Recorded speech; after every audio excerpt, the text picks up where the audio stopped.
এরকম রসালো মালপোয়া দেখলে তো সবার জিভেই জল চলে আসবে। আর যদি জানতে পারেন এটা ময়দা নয়, আটা দিয়ে বানানো হয়েছে, তাহলে তো ক্যা বাত। নমস্কার, welcome to my channel pops magic. আজকে খুব তাড়াতাড়ি এবং সহজভাবেই মালপোয়া বানিয়ে দেখাবো। অনেকেই আমার থেকেও অনেক ভালো মালপোয়া বানাতে পারেন, এটা আমি জানি।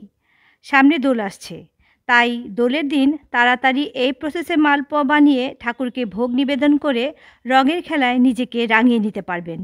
তাহলে দেখুন কিভাবে আমি বানাচ্ছি। প্রথমেই আমি শিরা বানিয়ে নেব। এর জন্য একটা সসপ্যানে দিয়ে দিচ্ছি 1.25 কাপ চিনি আর 1 কাপ জল। জলটা চিনির চেয়ে একটু বেশি দেবেন। দিয়ে দিচ্ছি 3টে এলাচ, এলাচের মুখগুলো আমি ফাটিয়ে দিয়েছি। সাথে দিচ্ছি 1 চিমটে জাফরান বা কেশর। এটা না থাকলে না দিলেও চলবে, জাস্ট কালারের জন্য এটা আমি দিলাম। এবারে ভালোভাবে চিনিটাকে জাল দিয়ে আমি গলিয়ে নেব। কোনো রকম তার কিন্তু বানাবো না, অর্থাৎ চিনিটা গলে জাস্ট একটা আঠালো ভাব আসা পর্যন্ত আমি ওয়েট করব। চিনি কিন্তু সম্পূর্ণ গলে গেছে।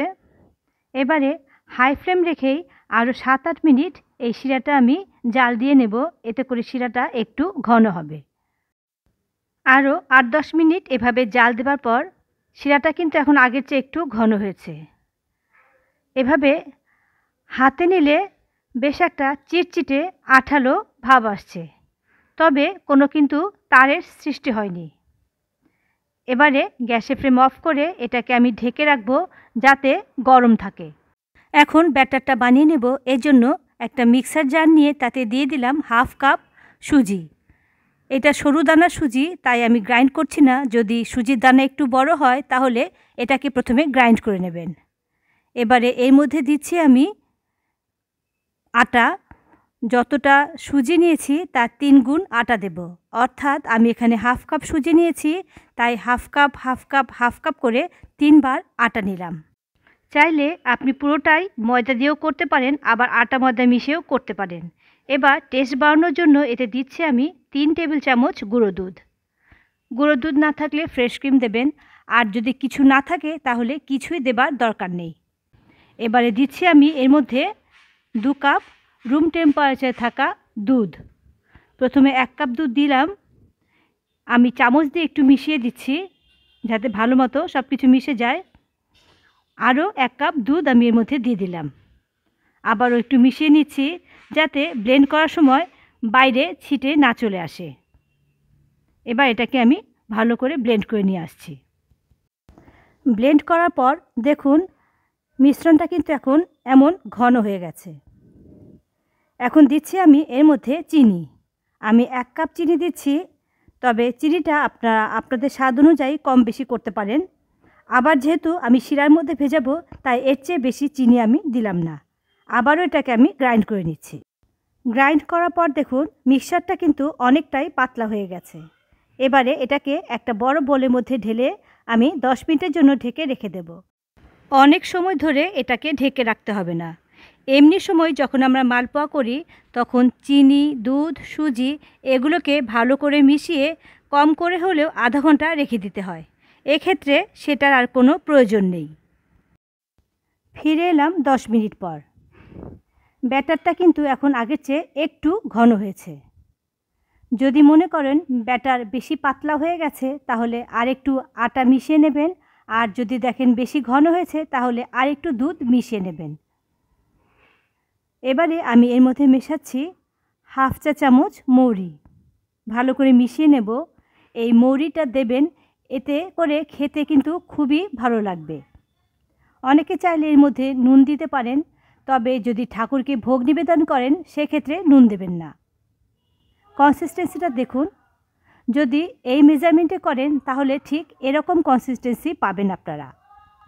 এখন ভাজার জন্য গ্যাসে একটা ফ্রাই প্যান বসিয়ে বেশ কিছুটা সাদা তেল দিয়ে দিলাম। তেলটাকে কিন্তু প্রথমে ভালো করে গরম করতে হবে। এবার তেলটা ভালো মতো গরম হয়ে গেলে আমি 1 হাতা করে ব্যাটার এই গরম তেলে ছেড়ে দেব, আর ফ্লেমটাকে করে দেব লো। আমার এই ফ্রাই প্যানে একসাথে দুটোর বেশি ধরলো না। যদি ফ্রাই প্যান বড় হয় তাহলে 3টে দিয়ে একসাথে করতে পারেন, আর ছোট হলে একটা একটা করে করবেন। কিছু সময় ওয়েট করলে দেখতে পারবেন মালপোয়াগুলো ওপরের দিকে ভেসে উঠছে। তখন হাতা বা খুন্তির সাহায্যে এভাবে গরম তেল ওপর দিয়ে দিতে থাকবেন। প্রথমে একটা দুটো একটু প্রবলেম করলেও করতে পারে, কারণ তেলের টেম্পারেচারটা প্রথমে সেট হবে না। এভাবে একটা দুটো করার পর টেম্পারেচারটা যখন সেট হয়ে যাবে তখন দেখবেন ইজিলি সব প্যান ছেড়ে উঠে আসবে। এরকম শেপ ছাড়াও আরেকটা গোল লুচির মতো মালপোয়ার শেপ হয়, সেক্ষেত্রে ব্যাটারটা কিন্তু আরও ঘন হয়। নিচের দিকটা একটু হয়ে গেলে এগুলোকে উল্টে দেব। এগুলো কিন্তু লো অথবা মিডিয়াম টু লো ফ্লেমে ভাজতে হবে। উল্টে পাল্টে দুটো দিকে আমি এরকম লাল করে ভেজে নিয়েছি। এবারে এগুলোকে তুলে নেব। আর আরেকটা হাতার সাহায্যে আমি এভাবে চাপ দিয়ে যতটা সম্ভব এক্সট্রা তেলটা ফেলে দিচ্ছি। বাকিগুলো এখন একইভাবে ভেজে নেব। সবগুলো মালপোয়াই এখন তৈরি করা হয়ে গেছে। এবারে এই মালপোয়াগুলো আমি চিনির শিরাতে ডুবিয়ে নেব। তো শিরাটা তো ঠান্ডা হয়ে গেছিলো, আমি হালকা গরম করে নিয়েছি। শিরাটা একদম গরম হলেও হবে না, আবার একদম ঠান্ডা করলেও কিন্তু চলবে না। হালকা গরম থাকতে এই কাজটা করতে হবে। এবার প্রত্যেকটা মালপোয়া আমি 30 সেকেন্ডের জন্য এভাবে শিরাতে রেখে এপিট ওপিট করে নামিয়ে নেব। আপনারা যারা শুকনো মালপোয়া খেতে চান তারা চিনি শিরাতে ভেজাবেন না, তার বদলে যখন ব্যাটারটা তৈরি করেছিলেন তখন চিনির পরিমাণ আরেকটু বাড়িয়ে দেবেন। ডেকোরেশনের জন্য আমি ওপর দিয়ে কিছু কাজু বাদাম এভাবে গুঁড়ো করে ছড়িয়ে দিচ্ছি। আপনার হাতের কাছে আমন্ড বা পেস্তা যেটাই আছে সেটা দিতে পারেন, আর যদি না থাকে তাহলে দেবার কোনো দরকার নেই, এতে কিন্তু স্বাদের কোনো হেরফের হবে না। রেডি হয়ে গেল একদম দোকানের মতো মালপোয়া।